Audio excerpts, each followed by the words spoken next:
एक बार फिर जम्मू कश्मीर के डोडा में कायर आतंकियों ने सर्च ऑपरेशन के दौरान सुरक्षा बलों पर घात लगाकर हमला किया। एक बार फिर आतंकियों के साथ मुठभेड़ में सेना के जवान शहीद हुए। एक बार फिर देश बदले की आग में जल रहा है। डोडा इलाके में पिछले 35 दिन में आतंकियों से सुरक्षा बलों की ये चौथी मुठभेड़ है। पाकिस्तानी सेना के करीबी माने जाने वाले जैश ए मोहम्मद घाटी में आतंकी वारदात को अंजाम दे रहा है। सवाल उठता है कि सरहद पार से आतंक के खेल पर आखिरी प्रहार कब होगा? शहादत का बदला कब मिलेगा? अब समय आ गया है जम्मू कश्मीर में आतंकियों का पूरी तरह से खात्मा करने का। डोडा हमले में जवानों की शहादत पर एक्सपर्ट पैनल से चर्चा करेंगे, लेकिन उससे पहले ये रिपोर्ट।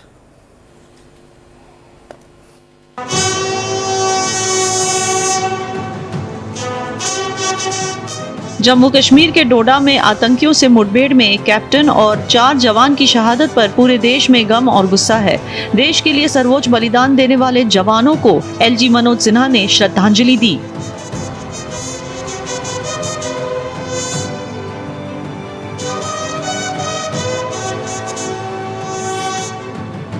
डोडा में आतंकियों से लोहा लेते हुए भारतीय सेना के कैप्टन ब्रिजेश थापा, नायक डी राजेश, सिपाही विजेंद्र और सिपाही अजय ने देश के लिए सर्वोच्च बलिदान दिया है।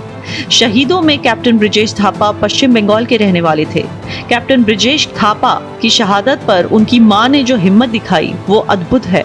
उनके दिल में बेटे के शहीद होने का गम तो है, साथ ही गर्व भी है। वो तो बहुत ही डिसेंट था, ऐसे मतलब कंप्लेन कभी नहीं करता था। इससे कंप्लेन करते ना लोग, ऐसे था ऐसे नहीं था, वो डिसेंट गाय। गर्व तो होता ही है ना, देश के लिए कुछ किया उसने, है ना, तो देश के लिए तो कुछ किया हुआ, तो गर्व तो होता ही है। ये है कि उसके अलावा फिर उसको हमने अभी वो हमसे दूर गए ना काफी, उसके लिए भी हो सकता है।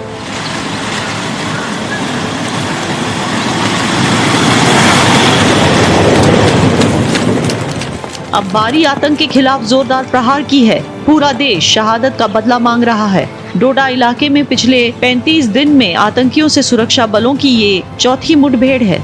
डोडा के देसा घने जंगलों में सुरक्षा बलों को आतंकियों के दल के छिपे होने की सूचना मिली थी। इस पर जम्मू कश्मीर पुलिस और सेना ने सर्च ऑपरेशन चलाया और इसी बीच आतंकियों के साथ मुठभेड़ हुई। आतंकियों ने घात लगाकर हमला किया, जिसमें जवानों की शहादत हुई। इसके बाद सेना कायर आतंकियों को जहन्नम पहुंचाने के लिए सर्च ऑपरेशन चला रही है। इस ऑपरेशन में सेना हेलीकॉप्टर का इस्तेमाल कर रही है। अनुमान है कि पहाड़ की सबसे ऊंची चोटियों पर आतंकी छुपे हुए हैं। इस कार्रवाई में स्पेशल फोर्स, डेल्टा फोर्स और जम्मू कश्मीर पुलिस का एसओजी शामिल है। डोडा हमले की जिम्मेदारी कश्मीर टाइगर्स ने ली है। जम्मू कश्मीर में ऑपरेट करने वाले कश्मीर टाइगर्स जैश का एक छाया आतंकवादी संगठन है। ये पाकिस्तानी सेना के करीबी माने जाने वाले जैश ए मोहम्मद के दहशतगर्दी के काम को घाटी में अंजाम देता है।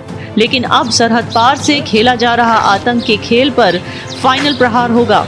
जवानों की शहादत का चुन चुन कर बदला लिया जाएगा। Bureau report, Bharat express. और आज के गेस्ट पैनल से आपको रूबरू करा दूं, हमारे साथ जुड़े हैं captain UK Devnath, group captain UK Devnath, रक्षा विशेषज्ञ अश्विनी भट्ट, कश्मीरी एक्टिविस्ट, और डॉक्टर इरशाद अहमद, नेता पीएमएलएन पाकिस्तान से। कैप्टन यूके देवनाथ, आपसे शुरुआत करना चाहूँगी। बताया जा रहा है कि डोडा में 4 जवानों को मारने वाले दहशतगर्द वही हैं जो पिछले हफ्ते के एनकाउंटर में बच के भागे थे। यानी साफ जाहिर है कि अगर इनको उसी एनकाउंटर में ढेर किया होता तो आज 4 जवान शायद बच जाते। याना जी, कश्मीर में आज की परिस्थिति में जो हो रहा है बहुत दुखद बात है। सबसे पहले तो आपके चैनल के माध्यम से मैं शहीद जनों के परिवारजनों को अपनी संवेदना भेजता हूं। पूरा देश इस दुख के माहौल में उनके परिवारजनों के साथ है। देखिए, ये जो आतंकवादी समस्या है कश्मीर में, इसका इलाज सिर्फ एक ही है कि हमें कश्मीर में जो लोग हैं उनको अपने साथ लेना पड़ेगा। कश्मीर में जो आतंकवादी हैं वो 2 तरह के हैं। जानी बात है, कुछ लोकल लोग हैं और ज्यादातर तादाद में आतंकवादी पाकिस्तान से घुसपैठिया बन के अंदर आ रहे हैं। अगर हम कश्मीर के लोगों के साथ मिलकर चलने का कोशिश करते हैं तो कश्मीर में जो लोकल सपोर्ट है वो इन विदेशी आतंकवादियों को नहीं मिलेगा। दूसरी बात, ये विदेशी आतंकवादी जब पाकिस्तान से भारत में आ जाते हैं, जम्मू कश्मीर में आ जाते हैं उनकी आईएसआई की मदद से, तो अगर वो अंदर आ जाते हैं तो कश्मीर के जो लोकल गांव वाले हैं वह अगर भारत की फौज को, हमारी सुरक्षा बलों को अच्छी नजर से देखते हैं तो वो इसकी जानकारी हमारी सुरक्षा बलों को देंगे। यानी दोनों ही तरह के आतंकवादियों से निपटने के लिए, चाहे वो होम ग्रोन टेररिस्ट हो या पाकिस्तान से आया हुआ टेररिस्ट हो, हमें कश्मीर के लोकल जनता की मदद चाहिए। लोकल जो अवाम है उनकी सहानुभूति हमारी सुरक्षा बलों को चाहिए।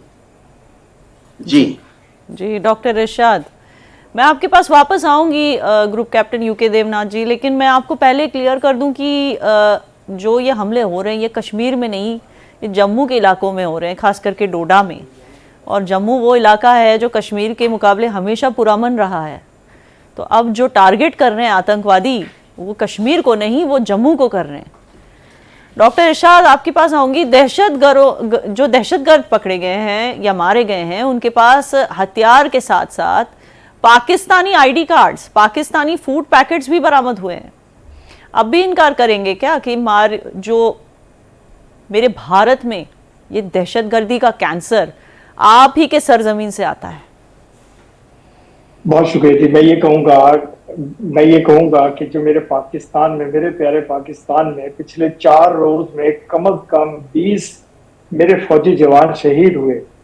हमने आप पे इल्जाम नहीं लगाया क्योंकि हमें मालूम है कि दहशतगर्द, हमें मालूम है कि आप ही लोग करवाते हैं दहशतगर्दी मेरे प्यारे पाकिस्तान में, लेकिन हम इल्जाम नहीं लगाते, हम गर्दनें तोड़ते हैं। अभी आपके साफ फरमा रहे थे कि कश्मीरियों को साथ लेकर के चलना चाहिए, बहुत अच्छी बात कर रहे थे ये।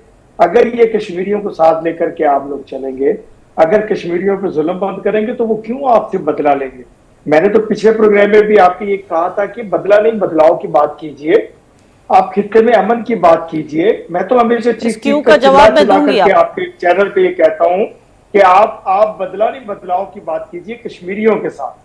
आप पाकिस्तान पे इल्जाम लगाना बंद कीजिए। आप देखें, मैं आपको कहता हूं कि आपकी सरहद पे इतनी फौज, इतनी पूरे हिंदुस्तान में आपकी फौज नहीं जितनी कश्मीर में आपने लगाई हुई है फौज, वो किसके लिए लगाई हुई है? पहले आप ये बताइए कि फूड पैकेट्स जो बरामद हुए वो पाकिस्तानी थे, आईडी कार्ड जो बरामद हुए वो पाकिस्तानी हैं। आप सुने, हमारी सेना और हमारे कश्मीरियों के बीच क्या राब्ता होता है क्या नहीं होता, इससे आपको कोई लेना देना नहीं है। आप ये बताइए कि उनके पास, दहशतगर्दों के पास पाकिस्तानी फूड पैकेट्स कहां से आए? देखिए, मैं ये कहूंगा कि मैं अब अगर चॉकलेट लेकर के अमेरिका से आता हूं और खुदा ना खास्ता को दहशतगर्दी मेरे साथ हो जाती है कि इसका मतलब ये है कि अमेरिका से लोग आकर के कर गए। पाकिस्तान की फूड पूरी दुनिया में बिकती है, पूरी दुनिया में, हिंदुस्तान से भी जाते हैं, आपकी फूड भी पूरी दुनिया में जाती है। पूरा जी नहीं, आप लोग हमारे जम्मू कश्मीर में पाकिस्तान से कोई फूड नहीं आता है, कोई फूड पैकेट्स नहीं आते हैं। जी नहीं, जी नहीं, मैं आपको करेक्शन कर दूं कि ट्रेड बंद हो चुका है और पाकिस्तान से कोई फास्ट फूड या फास्ट फूड आइटम्स या इस तरह की पैकेट्स, प्रोसेस्ड फूड्स के पैकेट्स नहीं आते हैं हमारे जम्मू कश्मीर। देखिए, आजाद कश्मीर से मकबूजा कश्मीर में आना जाना है क्योंकि रिश्तेदारी है लोगों की, कश्मीरियों की आपस में। इसी तरह हिंदुस्तान और आना जाना नहीं है, हम लोगों की रिश्तेदारी, आना जाना बंद है। और हमला करने वाले किसी के रिश्तेदार नहीं हैं, करने तो नहीं चला, हमला करने वाले किसी के रिश्तेदार नहीं हैं, वो हम हथियारों के साथ पकड़े गए हैं, हथियारों के साथ मारे गए हैं, वो किसी से रिश्तेदारी निभाने नहीं आए थे। आप अब इस बात को डिनाई नहीं कर सकते हैं।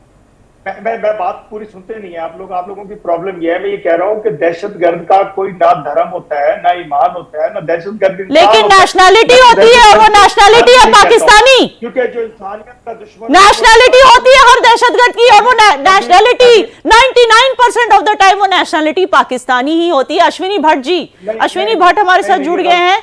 अश्विनी भट्ट जी, पहले हमारे कश्मीर को, अब जम्मू को आतंक का अड्डा बना रखा है पाकिस्तानी दहशतगर्दों ने। इनको जमीनी सतह पे मदद करने वाले जो लोकल्स हैं उनके साथ क्या सलूक होना चाहिए ताकि आइंदा से चंद पैसों के लिए और मजहब के नाम पर दहशतगर्दों को पनाह देना बंद कर दें? जी याना जी। याना जी, एक इंग्लिश का एक फ्रेज है, एक कहावत है, fool me once you are a fool, fool me twice I am a fool. और विडंबना ये है कि हम 70 साल से बेवकूफ बनते आ रहे हैं। मैं आपके शो पे आई थिंक 2 दिन पहले था, और मैंने यही चीज तब भी बहुत वाजिया तौर पे बोली थी कि जो हमने इनके साथ सीज फायर पाकिस्तान के साथ 3 साल पहले जो सीज फायर उनके भीख मांगने पे और गिड़गिड़ाने पे हमने जो एक्सेप्ट करा था, वो सबसे बड़ा स्ट्रैटेजिक ब्लंडर था। अम, पाकिस्तान एज ए कंट्री इस धरती पे एक कैंसर नुमा है। इनका कोई पड़ोसी, एक पड़ोसी मुझे बता दीजिए जिनके साथ इनकी बॉर्डर लगती हो और वो खुश हो, चाहे ईरान हो, चाहे अफगानिस्तान हो, चाहे हिंदुस्तान हो, या कोई भी हो। तो इनका इनका जो रवैया है, इनकी जो इकोनॉमी है, इनका जो स्टेट ऑपरेंडस मॉडस ऑपरेंडे है, वो दहशतगर्दी है। तो ये इन दहशतगर्दों के साथ बात नहीं होती, उनका संहार होता है। उनकी सांपों के साथ बात नहीं होती, उनका उनका सर कुचला जाता है। तो मेरे को अभी भी लगता, अभी भी इट्स अ हाई टाइम कि मैं भारत सरकार के साथ, ये मेरा अनुग्रह है कि इन सांपों का सर कुचला जाए, बॉर्डर खोले जाएं, और इस पाकिस्तान को इनकी औकात दिखाई जाए। इनके इनके पास भीख के पैसे से इनके 2.5 दिन का इनके पास राशन नहीं है। और ये हमें आग दिखाने की चेष्टा करते हैं। ये ग्रस्त हैं अभी इंटरनल पॉलिटिक्स में। इनका अभी पीटीआई के साथ इंटरनल पॉलिटिक्स हो, या चाहे आर्मी और एस्टैब्लिशमेंट का जो सरकार के साथ जो इनका ये है, उसका ध्यान भटकाने के लिए दिस इज अ प्लॉय। बिल्कुल। Having said having said that, Yana ji, just one more minute on this.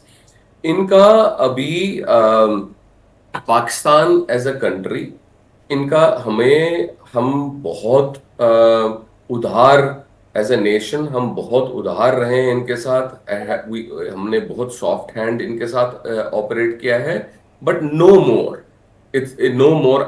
मेरी आज भी बात हो रही थी साउथ ब्लॉक में कुछ विशेषज्ञ जो हैं हमारे साथ। तो आई थिंक वो जो उबाल है वो एक चरम सीमा पे पहुंचा है। बिल्कुल। आज की डेट में इनका दे हैव नो फ्रेंड्स, और हमें इनको एक लॉन्ग रोप देने की जरूरत नहीं है। बिल्कुल अगर अश्विनी जी, आप इनफैक्ट ये परिपेक्ष सही में मौका है, ये एक सही मौका है, क्योंकि इनके साथ कोई नहीं खड़ा इस वक्त, और क्योंकि ये कंगाली की कगार पर हैं, तो ये सही मौका है कि हथौड़ा हमें मार देना चाहिए। बराह रास्त कैप्टन यूके देवनाथ जी के पास हम फिर से लौटेंगे।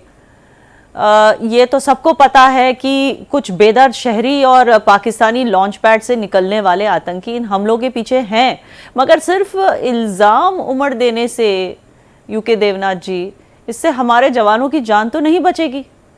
क्या कमी पेशी आ रही है काम में? क्या मॉडर्न हथियार या किसी किस्म की टेक्नोलॉजी की कमी है फौज के पास? क्या गवर्नमेंट को और इंतजाम करने की जरूरत है? जी हाँ, जहां तक अंदरूनी गृह मंत्रालय की बात है, गृह मंत्रालय कानून के सख्त से सख्त एक्ट को वहां पर लागू कर रहा है। यूएपीए है, एनिमी एजेंट ऑर्डिनेंस है, इन सब को वहां पर लागू किया जा रहा है।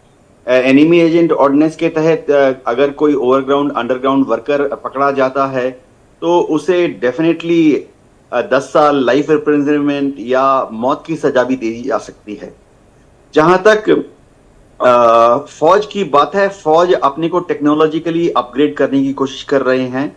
बॉर्डर्स में एलओसी के साथ जहां फेंसिंग है वहां पर सिस्मिक सेंसर्स लगाए जा रहे हैं। ऊंचे ऊंचे पहाड़ों में जो दर्रे हैं वहां पर एकॉस्टिक सेंसर्स लगाए जा रहे हैं। और जहां से ये चहलकदमी करते हुए पगडंडियों से ये आगे बढ़ते हैं, चलते चलते ये डोडा तक पहुंच गए, वहां पर इंफ्रारेड सेंसर्स और ट्रिप कैमरास लगाए जा रहे हैं। इसमें थोड़ा समय लगेगा। उनकी जो रिक्वायर्ड तादाद है वो 500 से ज्यादा है। फिलहाल महज कुछ दर्जन जगह पे ही लगाए गए हैं। याना जी, मैं आपको बताना चाहता हूं कि हमारा विदेश मंत्रालय इस पर बहुत तेजी से काम कर रहा है और भारत सरकार के सामने ऑप्शंस खुले हैं। मोदी जी जब विदेश से आए, रशिया से वापस आए, तो उन्होंने एनएसए के साथ बहुत बड़ी मीटिंग की, जिसमें एनएसए की जो ब्रीफिंग है वो उसमें 2-3 डिसीजंस लिए जा चुके हैं।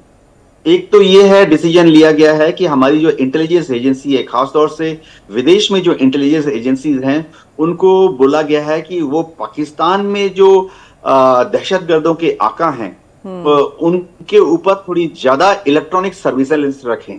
अब इलेक्ट्रॉनिक सर्विलेंस के महज हमें कुछ खबर मिल भी रहे हैं।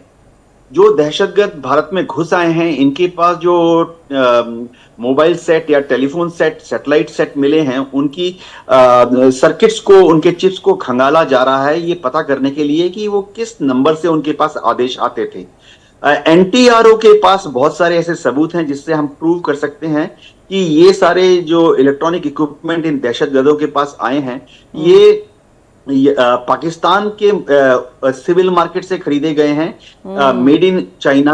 सुन रहे हैं डॉक्टर इरशाद, अब पैसे नहीं है, कंगाली आ गई, तो क्या चाइना से टेक्नोलॉजी, चाइना से पैसे लेकर हमले करेंगे इंडिया पर? और फिर बात करते हैं डायलॉग की। मेरा सवाल पहले सुन लीजिए। पाकिस्तान सेना के साथ अभी अश्विनी भट्ट जी ने सीज फायर की बात की, तब ये सवाल आया मेरे मन में कि सीज फायर बाकायदा साइन हुआ है, फिर भी सिर्फ दहशतगर्दों को कवर फायर देने के लिए ये पैक्ट तोड़ा जा रहा है। जिम्मेदार शहरी होने के नाते क्या अपनी फौज के इस नाजायज हरकत पर आवाज नहीं उठाएंगे, या मरने वाले हिंदू है तो वाजिब है? देखिए, जो कुछ आप लोग कर रहे हैं, जो बोएंगे वही काटेंगे आप लोग। आप लोग कश्मीर में जो जुल्म बर्बरियत का बाजार गर्म किए हुए हैं, उसका रिजल्ट आपको रोजाना मिलता है अपने फौजियों के मरने पर। अब वो फौजी, आप ये देख लीजिए कि आपके फौजी खुदकशियां करने पे मजबूर हो गए। आपके सैकड़ों फौजियों ने खुदकुशी की, जिनको डिप्यूट किया हुआ है आप लोगों ने मकबूजा कश्मीर। आपके फौजी क्या क्या कर रहे हैं बता दूं? वो लोग रोज दिन ब दिन खुदकुशी करते हैं। आपके फौजी, यंग जवान, नौजवान फौजी क्यों खुदकुशी कर रहे हैं बता दूं? ये फैमिली चैनल है, यहाँ नहीं बता सकती मैं। अगर आप लोग, आपको पता है ना क्यों खुदकुशियां कर रहे हैं आपके फौजी? आप पॉइंट पे बात कीजिए पहले, सीज फायर क्यों तोड़ा? देखिए, आप शो डाल देंगे, दूसरों को सुना है, मुझे मौका दीजिए। लेकिन आप मेरे सवाल का जवाब नहीं दे रहे हैं, आप कुछ और बोल रहे हैं। किए हुए आर्मी आपकी है, वो लोग फौजी जवान आपके खुदकशियां क्यों कर रहे हैं? वो खुदकशी इसलिए कर रहे हैं कि वो भी तंग आ चुके हैं। नाजायज लोगों को कत्ल गारत करना, नाजायज खून रेजी करना, वो भी तंग आ चुके हैं। वो ये कहते हैं, आप अश्विनी भट्ट जी, आप इनको बताना चाहेंगे कि इनके कितने फौजी सुसाइड कर रहे हैं और क्यों? ये बकवास कर रहा है यहाँ पे, and we are giving him platform to spread this garble. यारा जी, ये जो पिछले कुछ दिनों से जम्मू सेक्टर में जो हमले हुए हैं, ये दहशतगर्दों का काम नहीं है। जिस प्रेसिजन से उन्होंने ये हमले किए हैं, this is there regular army. ये उनके regular army this is a part of their SSG. इनका जो बैट फोर्स है, ये उनका काम है। और अब बैटिंग सबकी आती है, याद रखिएगा, बैटिंग सबकी आती है। अभी आप इसका रिप्लाई देखिएगा, और ये जो इरशाद जी यहाँ बैठे हैं, अभी आप अगले 72 घंटे देखिए, अभी बैटिंग हर किसी की आती है। इनकी हमारी उदारता, हमारी बख्शीश का नाजायज फायदा मत उठाइए, और इसका नाजायज फायदा उठाने नहीं देंगे आपको। बिल्कुल नहीं देंगे। और यही था आज के शो का मकसद, ताकि पाकिस्तानियों तक हम ये बात पहुंचाएं कि हाथ पे हाथ धरे नहीं बैठेगा भारत। बहुत बहुत शुक्रिया आप तीनों का हमारे साथ जुड़ने के लिए। एक कंगाल देश आतंकी साजिशों से बाज ही नहीं आ रहा है। देश की सुरक्षा एजेंसियों को जल्द से जल्द कोई ऐसी नई तरकीब, कोई ऐसा नया ऑपरेशन करना होगा जिससे कि पड़ोसी मुल्क से कोई भी तंजीम भारत की सेना या भारत के सिटीजन पे हमला करने के ख्याल से भी डर जाए। दहशतगर्दों की बौखलाहट तो साफ दिख रही है। भारत पे हमला करने वाला आतंकी और उसको भेजने वाली तंजीमें भी ये खूब समझती हैं कि भारत का प्रहार इस बार नाकाबिले बर्दाश्त होने वाला है, क्योंकि हर भारतीय के दिल और जुबान पर आज एक ही बात है, बदला। मां भारती पे हमला अब ऐसा नहीं चलेगा।